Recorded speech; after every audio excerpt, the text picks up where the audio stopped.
Bonsoir à tous. Voici les titres de l'actualité de ce mardi. Le syndicat patronal des industries d'hôtellerie et du tourisme vent debout contre le système de location des appartements meublés. Il dénonce le faible paiement des taxes par ces derniers et évoque une concurrence déloyale dans le secteur. Il appelle justement par là même les pouvoirs publics à la régulation dans ce milieu. En santé, le Cameroun vient de franchir un nouveau palier en ce qui concerne la couverture santé universelle. Le coût annuel est connu, 1300 milliards de francs CFA, chiffre validé ce jour au cours d'une séance de travail présidée par le ministre de la Santé publique. Les détails à suivre dans ce 19h50. Préparatifs des fêtes de fin d'année. La rédaction ouvre la série ce soir autour de l'événement. Premier arrêt, le marché des sapins. L'offre est importante et diversifiée. Cependant, il se pose un réel problème de coûts. Les montants élevés découragent certains clients. Et puis à suivre vers la fin de ce journal, les résolutions du sommet de Paris sur le climat, sommet qui a connu la participation du président de la République. Les résolutions nous seront données par notre correspondant sur place qui a suivi la fin de ce sommet il y a quelques instants seulement. Voilà pour le sommaire.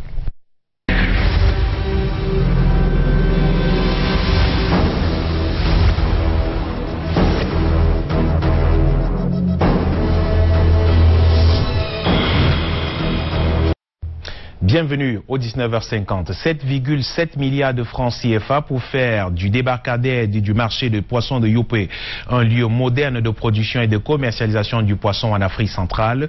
Le financement est japonais et les ministres de l'économie ainsi que des pêches et des industries animales étaient à Douala ce jour pour la signature de convention. Compte rendu, Carole Yemelon et Martin Luthen-Gemont. Voici ce que seront le débarcadère et le marché de poissons de Youpé à Douala dans 2 ans. Un site rénové grâce à la générosité du peuple japonais. Ce projet d'amélioration de débarcadère et marché de poissons de Youpé dans la ville de Douala, en plus d'aligner le site de Youpé aux standards internationaux et en termes d'infrastructure permettra également d'accroître l'efficacité et la rentabilité des navires et des bateaux de pêche, chalutiers et autres moyens d'acheminement de produits halieutiques sur le côte de Youpé. Coût total des travaux, 7,7 milliards de francs CFA. La signature de convention du projet a eu lieu ce mardi à Douala. Il s'agit de mettre en place sur le site actuel du marché de Youpé des infrastructures modernes de pêche et de commercialisation de poissons en vue d'améliorer les conditions de travail de la communauté des pêcheurs et de la qualité du poisson vendu aux consommateurs. L'objectif ici est d'assurer la sécurité des opérations de chargement et l'amélioration des conditions de commercialisation du poisson, qui est, avec le riz, le produit dont l'importation contribue fortement au déficit de notre balance commerciale, d'où les attendus du gouvernement camerounais. Projet important qui aura un impact au plan socio-économique parce que, comme le disait le ministre de l'économie, l'un des facteurs les plus importants, l'un des éléments qui dérègle la balance commerciale, c'est l'importation de poissons. Il va jouer un rôle important pour l'amélioration des conditions de production, notamment la production également va croître parce que beaucoup d'acteurs vont se lancer dans ce secteur. Après la signature de la convention, la descente sur le site à la rencontre de ces pêcheurs, heureux de savoir que leur environnement de travail va s'améliorer dans les jours qui viennent. Nous parlions il y a quelques jours de la location des appartements meublés, très prisés ces derniers temps par des clients au détriment des hôtels. Eh bien, notre reportage a suscité une sorte de levée de bouclier auprès du syndicat patronal des industries de l'hôtellerie et de tourisme. Ce dernier parle de concurrence déloyale dans le secteur de l'hôtellerie. Il évoque par exemple le paiement de la taxe qui reste minime pour les appartements meublés pendant que les hôtels se payent le prix fort. Mireille Flormanet et Marius Kossou. Ce sont de nouvelles offres en matière de logement qui sont très sollicitées en ce moment. Les résidences meublées. Si des personnes les préfèrent parce qu'elles proposent un certain confort, d'autres continuent d'apprécier les hôtels. Je préfère un hôtel déjà comme celui-ci parce que c'est un cadre très propre. Et à première vue, l'accueil a été très chaleureux. Et je pense que ce serait mieux. Déjà, on trouve des services ici que nous ne pouvons pas trouver dans les appartements meublés. Dans l'imagerie populaire, l'hôtel fait uniquement penser à l'hébergement et pourtant il propose plusieurs autres services. Dans un hôtel, vous pouvez vous faire héberger pouvez vous restaurer, il y a de la conciergerie, il y a énormément d'autres types de métiers qui peuvent se décliner à partir d'un hôtel. Ce qui ne se fait pas dans les résidences meublées. Dans une résidence meublée, le client arrive pour être un peu comme chez lui. Depuis 3 ans, le ministère du Tourisme a répertorié des propriétaires immobiliers faisant dans l'hébergement meublé. Ils ont été soumis au paiement de certaines taxes que le syndicat patronal des industries de l'hôtellerie et du tourisme au Cameroun estime qu'elles ne sont pas équitables, vu que les catégories d'hébergement n'ont pas été prises en compte, et souhaite qu'il y ait une régularisation dans ce sens. Elle n'a pas pris en compte les différentes catégories, que ce soit des établissements meublés ou même des établissements des hôtels. Pourquoi? Parce que nous pensons que certains établissements meublés coûtent même plus cher que des hôtels. Mais leur taxe a été définie à 500 francs, quel que soit le type d'établissement. Or, vous avez des hôtels qui payent beaucoup plus cher ou beaucoup moins cher, mais qui sont assujettis à une taxe beaucoup plus élevée. Mais un fait est avéré, c'est que la résidence meublée offre calme, indépendance et sensation d'être à la maison, tandis qu'à l'hôtel, vous avez la possibilité de faire des rencontres, de profiter du sauna, des salles de sport et bien d'autres encore. Nous sommes à 13 jours de la célébration de la fête de Noël. S'acquérir un sapin pour la circonstance ces jours-ci dans les marchés de Douala nécessite un sacrifice réel, malgré l'offre diversifiée, très importante d'ailleurs dans les espaces marchands. Ces arbres artificiels sont hors de prix. Des clients parlent des montants qui sont passés pratiquement du simple au double par rapport à l'année dernière. Cependant, les marchés sont bondés de monde, des clients chacun à la recherche de l'arbre à sa taille ou à sa couleur. Vanessa Kamdem et Thierry Nana. Les chaussures ont été remplacées par les sapins et les guirlandes de Noël sur les trottoirs du lieu dit cité chinoise à Douala. Les commerçants s'adaptent tout simplement à la demande du moment. Ils proposent essentiellement des sapins artificiels en raison de leur durabilité. Ils sont de différentes tailles, couleurs et même styles. Ça c'est le sapin vert, c'est un peu moins cher sur le marché, contrairement au sapin neige. Le sapin avec neige là. C'est ça qui est touffu et les clients sollicitent beaucoup. Il y a aussi les sapins clairs comme celle-ci là. Les sapins encore trop touffus là. Ouais, trop touffus, grands. Les clients adorent beaucoup ça. La diversité permet à chaque client de trouver son compte, bien qu'on observe une hausse au niveau des prix. Moi j'avais prévu 13 000 francs. Oui, parce qu'il y a 3 ans, j'ai acheté le sapin à 13 000 francs et il avait exactement la taille ici. Mais aujourd'hui, j'arrive, je demande le prix d'un sapin. Le gars, vous dites quoi? Il dit 25 000. Franchement, moi je tombe des nues parce que avec toute la galère actuelle et vu la prolifération de toutes ces choses-là et les Chinois et tout, on se disait que les prix devaient quand même être moindres. Mais là, franchement, je tombe des nues. Ça fait pratiquement 2 semaines que nous avons commencé dans la vente des sapins. Et contrairement aux années antérieures, nous avons constaté que les prix cette année ont beaucoup augmenté. Contrairement aux années antérieures. On ne sait pas, ça peut être un problème du dédouanement au niveau du port, parce que ces trucs viennent de la Chine. Ce commerce de sapins de Noël se répand progressivement vers les différents magasins et quartiers de Douala. Les prix varient de 3 000 à 30 000 francs CFA. Eh bien, pourquoi avoir absolument du sapin chez soi pour les fêtes de Noël? C'est devenu une mode chez nous à la veille de la Noël, justement. Des maisons sont décorées par ces sapins, ornés de guirlandes et de jeux de lumière parfois. Les sapins font partie des objets de décoration les plus célèbres durant les fêtes de fin d'année. Quelle est donc la symbolique, la signification et même l'origine de cet arbuste? Monique Naoussi et Patrice Foucault nous édifient. Sapin de Noël. 5 sur 6 utilisateurs interviewés à Douala ignorent non seulement l'origine de cet arbre, mais aussi son choix pour Noël. Je ne sais pas très précisément. Non, vraiment, je ne connais pas mieux. Je ne maîtrise vraiment pas. Bon, je ne sais pas si c'est parce que Jésus a été accouché au niveau d'une bergerie. Bon, je ne savais pas si c'était couvert, cette bergerie était couverte de sapins, j'imagine.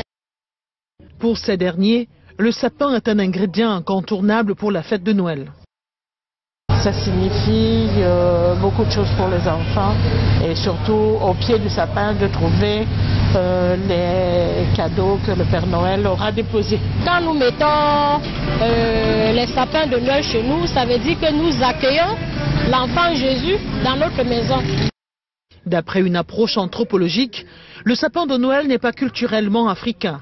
L'Afrique est un groupe d'appartenance, mais qui a calqué les modèles de référence. Parmi ces modèles de référence, il y a justement le sapin de Noël, qui aujourd'hui s'avère être communément partagé par plusieurs foyers et dont plusieurs ménages indiquent leur satisfaction par le fait d'avoir bien passé ou non les fêtes, notamment celles de Noël, à travers l'obtention d'un sapin ou pas. Ce qui participe à créer des frustrations dans les ménages quand on sait que le sapin est essentiellement coûteux et que, en principe, sur le plan symbolique africain, ça ne représente pas grand-chose. Symbole de vie et de paix en Occident, le sapin trouve son équivalent en Afrique. On a des arbres qui peuvent jouer ce rôle. Par exemple, vous avez l'arbre de la paix, très utilisé dans l'Ouest Cameroun, qui peuvent utiliser ce rôle. À l'origine, le sapin de Noël est une tradition païenne, christianisée et généralisée en Europe à partir du 19e siècle. Cap tout de suite sur Yaoundé pour retrouver Karel Mezatia et avec vous on parle de cette couverture de santé universelle qui a été évoquée ce jour dans la capitale. Bonsoir Karel.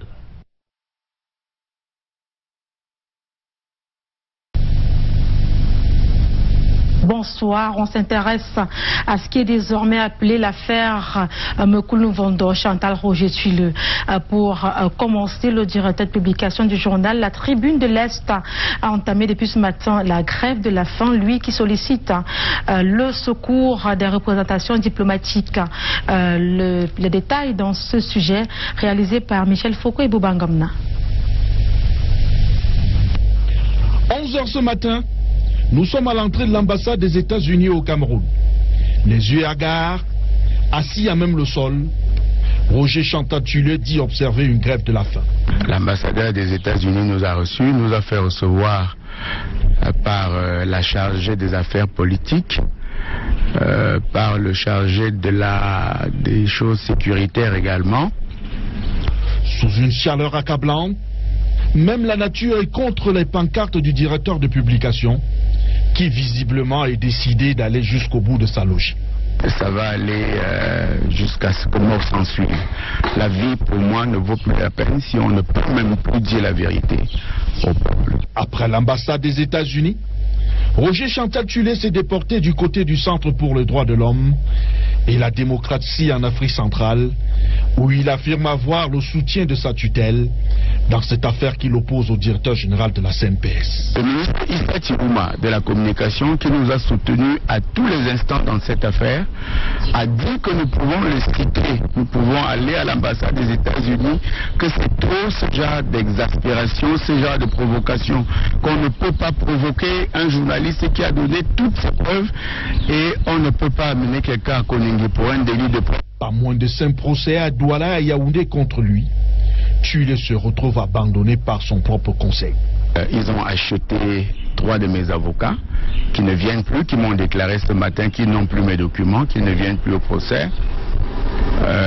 Il y a également eu des menaces de mort après qu'on ait brûlé ma maison, tué mes chiens, comme vous l'avez vu à travers les médias.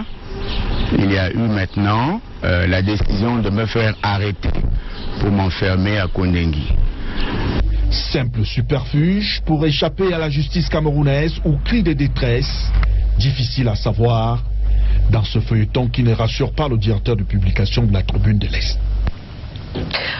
En santé, le Cameroun vient de franchir un palier important en ce qui concerne la couverture de santé universelle. C'est ce qui ressort de la rencontre qu'a présidé ce jour le ministre de la Santé publique, André Mamafoudé. Il échangeait alors avec les professionnels du secteur. Les détails dans ce sujet réalisé avec Luc Mondo.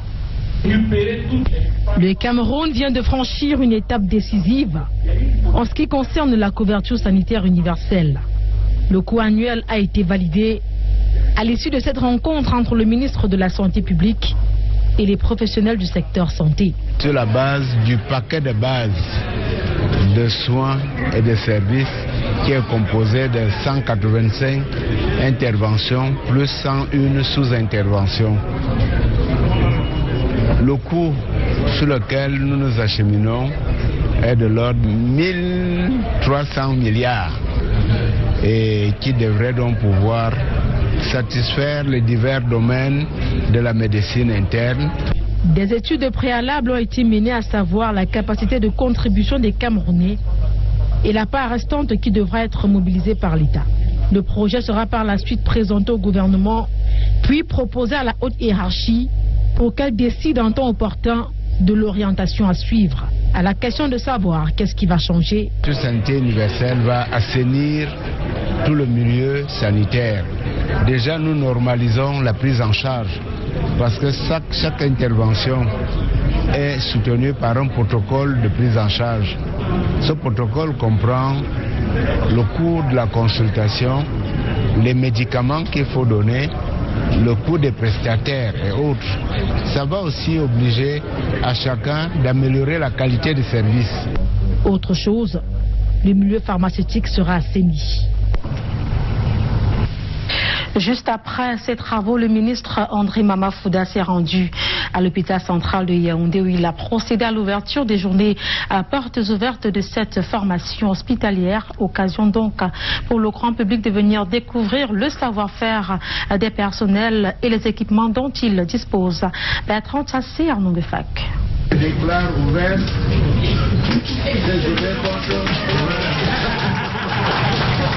Voici le geste officiel qui ouvre les portes de l'hôpital central de Yaoundé au public ce mardi de manière spéciale.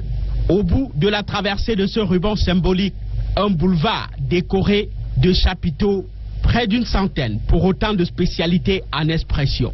Premier visiteur, le ministre de la Santé publique. Monsieur le ministre, nous avons opté pour un format campagne de sensibilisation pour toucher le grand public. Un tour témoin. De bonnes choses à voir. La gynécologie et la néonatologie avec sa méthode de kangourou et ses couveuses, toutes référentielles. L'ophtalmologie dévoile les nouvelles méthodes de consultation oculaire. Plein phare en orthopédie et traumatologie sur l'appareillage.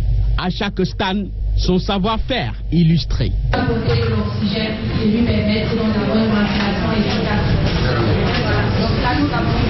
Des offres diversifiées avec des facilités d'accès ici à disposition du grand public. L'hôpital central de Yaoundé aujourd'hui se veut plus proche de son public. Hommage au ministre de la Santé publique ici rendu par le directeur au cours de la cérémonie d'ouverture. L'hôpital est dans votre cœur. Merci pour ce soutien que nous réclamons. Excellence, Monsieur le ministre de la Santé publique, Monsieur le ministre secrétaire d'État, lors de la fête d'année 2016, vous avez dit, et je cite, l'hôpital central est votre hôpital. Vous ne vous êtes pas trompé. Les journées portes ouvertes, commencées ce jour, iront jusqu'au 14 décembre prochain, comme un joyeux Noël offert par l'hôpital central à ses patients.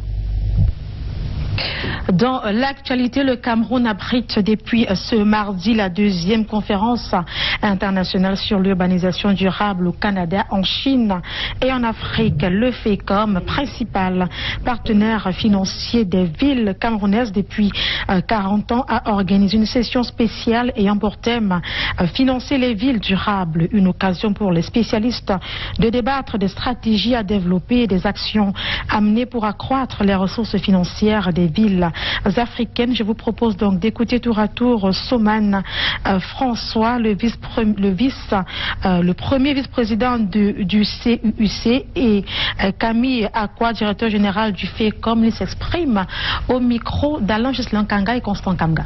Le FECOM reçoit des ressources qui viennent de la Banque africaine de développement, reçoit des ressources qui viennent de la KfW, qui est cette banque de coopération allemande, et a reçu également récemment d'importants fonds provenant donc de l'Union européenne. Et tout ceci, évidemment, pour pouvoir financer le développement local.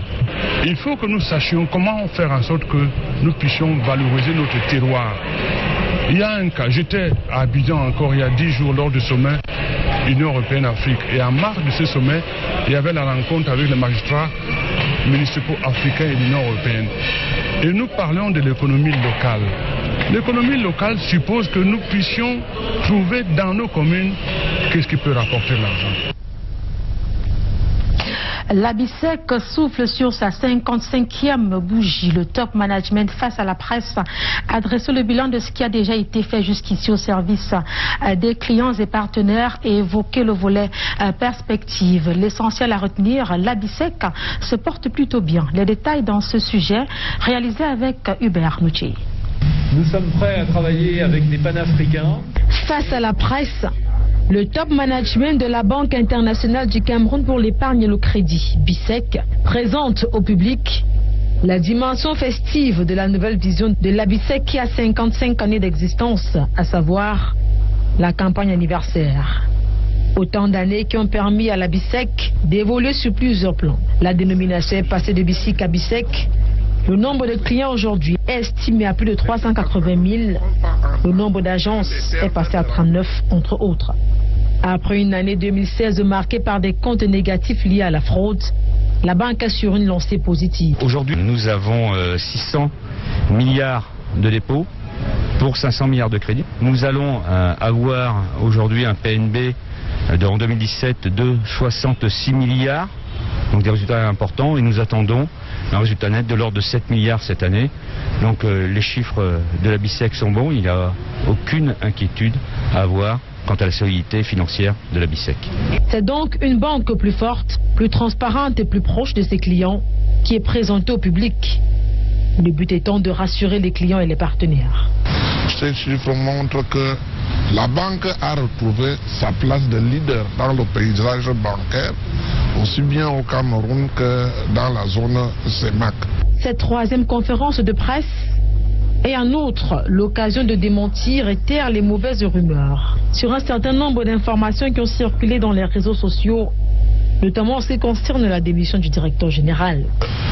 Aucune démission n'a été enregistrée, aucune démission de cadre expatrié n'a été enregistrée dans notre banque ces derniers temps. Le directeur général du groupe français, BPCE, est là pour annoncer le changement de stratégie qui vient d'être adopté par le groupe Banque Populaire, Caisse d'épargne, en ce qui concerne son réseau africain. Nous agissons par un partenaire, c'est ce que nous allons faire, en identifiant un partenaire financier et industriel avec lequel nous souhaitons conserver des relations pour justement accélérer le développement de nos filiales en Afrique. Parlant justement de changement, la BICEC est engagée dans un programme de construction de sa nouvelle direction générale à Douala, de réhabilitation des agences de Konsamba, Balbayou, entre autres. Nous l'avons dit tout à l'heure, Yaoundé, depuis ce matin, la capitale de la deuxième conférence internationale sur l'urbanisation durable au Canada, en Chine et en Afrique. Les travaux ont effectivement été ouverts par le ministre de l'Habitat et du Développement urbain, Jean-Claude Mbouenchou. C'était en présence de nos reporters Francis Ngepnan et Delphine Fonkouteni. Désordre urbain, mobilité urbaine, insécurité foncière, habitat précaire, utilisation des technologies de l'information et de la communication. Entre autres défis inhérents à l'urbanisation auxquels font face le Cameroun et la plupart des pays africains. La deuxième conférence internationale sur l'urbanisme durable au Canada, en Chine et en Afrique, permettra de trouver des solutions innovantes à ces problèmes. ICASU va nous permettre de créer un centre d'excellence où les décideurs, les étudiants, les professionnels, dont vous, les journalistes, peuvent aller, n'est-ce pas, être au top pour ce challenge. Les travaux d'ICASU 2 ont officiellement été lancés ce 12 décembre à Yaoundé par Jean-Claude Mbouenchou, ministre de l'Habitat et du Développement urbain, représentant du Premier ministre, au cours d'une cérémonie marquée par la présence d'une dizaine de membres du gouvernement et des participants venus de 25 pays du monde. Nous attendons à ce que le centre d'excellence pour la formation pour le développement urbain en Afrique soit lancé. Ce centre doit aider à mettre en place les conditions et les connaissances pour implémenter le nouvel agenda urbain qui a été adopté à Quito au mois d'octobre de l'année 2016. Développement urbain intelligent, des actions locales vers le global, tel est le thème qui va guider les 3 jours de travaux de la 2e conférence internationale sur l'urbanisme durable au Canada, en Chine et en Afrique. Toujours dans l'actualité, cette information sportive, l'équipe de New Star de Douala a été reçue ce jour par le ministre des Sports et de l'Éducation physique. Les vainqueurs de la Coupe du Cameroun 2017 sont allés présenter leur trophée après leur victoire dimanche dernier face à UMS de Loum, 1-0. Une belle marque de reconnaissance pour le président qui disputera la Coupe de CAF la saison prochaine. Je vous propose donc d'écouter le président de New Star de Douala au micro d'Alain Ghislain Kanga et Francis Nguetna. Nous sommes venus dire au revoir au ministre et puis prendre sa bénédiction parce que dorénavant nous sommes équipe nationale du Cameroun pour la Commission africaine. Donc on a rappelé le décret et il a promis de nous accompagner et il nous a demandé de travailler. Nous on a promis de faire une très bonne équipe, on va essayer de renforcer l'équipe. On a une idée, nous allons d'abord fêter un peu jusqu'à jeudi à minuit et vendredi on se met au travail. La suite de ce 19h50, c'est avec vous. Du côté de Douala, Michael Chipkio. Et la suite, c'est en culture Karel. Le train du festival des fils et filles Mangwa est entré en gare dimanche dernier en Bouddha pour un premier coup d'essai. Cela a été un véritable coup de maître selon les observateurs pour le peuple Mangwa qui, une semaine durant, a fait connaître au monde entier sa culture. Les détails avec Alex Lembe. C'était une semaine d'exhibition des chefferies traditionnelles des 16 groupements que compte le département de Bamboutos au village du festival à la place des fêtes de Mbouda. Chaque groupement a ainsi exposé des objets d'art, de son histoire, sa culture, bref, un véritable focus. Occasion a ainsi été donnée aux différentes chefferies traditionnelles de Bamboutos de vendre au monde entier leurs cultures respectives. À l'occasion de la cérémonie de clôture de cette première édition présidée par le préfet de Bamboutos, le docteur Ewango Boudou Ernest, qui a d'ailleurs été très heureux de la réussite de cette édition. Je suis un préfet heureux parce que pour un premier coup d'essai, ça a été une réussite totale. Je voudrais sincèrement dire merci au comité d'organisation qui a bien voulu ressusciter le festival des peuples Mangwa. Les 16 rois du département de Bamboutos ont ainsi scellé leur solidarité avec 16 arbres de paix symbolisant l'union et la paix que prône le peuple Mangwa. Chaque groupement a vraiment démontré qu'il a une culture qui vaut la peine de faire découvrir aux yeux du monde entier.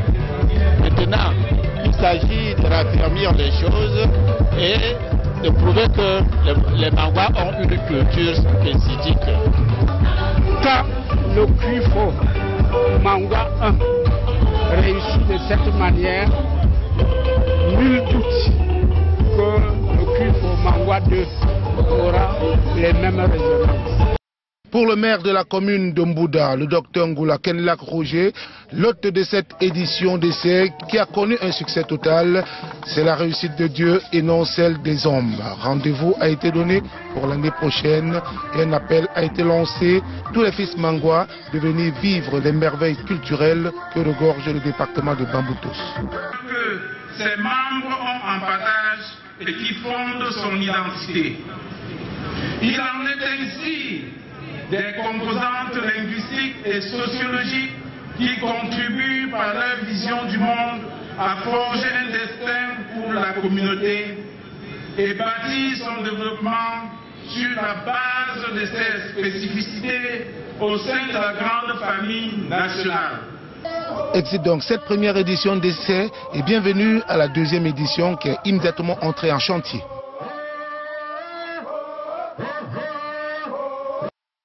À l'étranger, 2 ans, jour pour jour après la signature de l'accord de Paris sur le climat, une série de mesures a été annoncée ce jour lors du sommet One Planet Summit. Les participants ont décidé d'accélérer la lutte contre le réchauffement climatique de la planète. Les travaux qui viennent de s'achever ont connu la participation du président de la République du Cameroun, Paul Biya. Le compte rendu d'Eric Golf Quacho depuis Paris.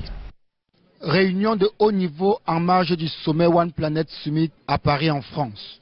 La capitale française a accueilli ce mardi 12 décembre près de 54 chefs d'État et de gouvernement, environ 130 ministres des pays signataires de l'accord de Paris sur le climat lors de la COP21. La cérémonie d'ouverture de l'importante rencontre s'est déroulée en présence du président Paul Biya, du secrétaire général de l'ONU Antonio Guterres, du président français Emmanuel Macron, de nombreux autres chefs d'État et de gouvernement du monde.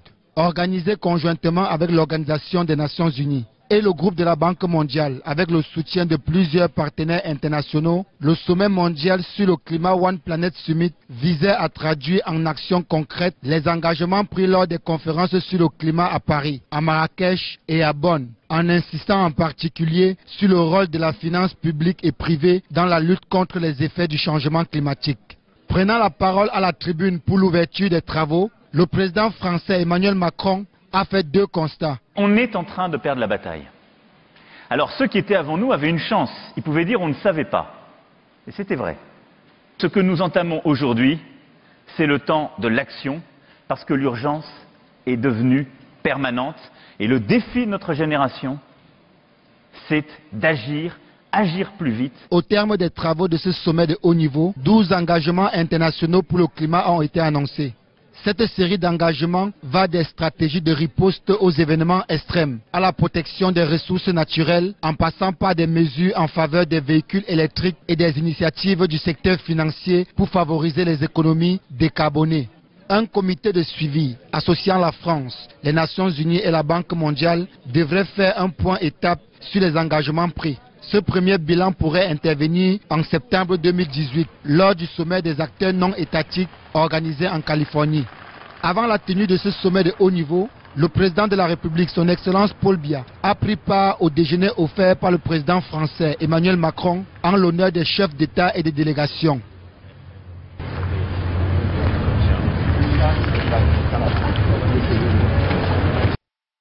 Voilà pour l'actualité ce soir. Je vous retrouve demain avec le même plaisir lorsqu'il sera 19h50. Bonsoir.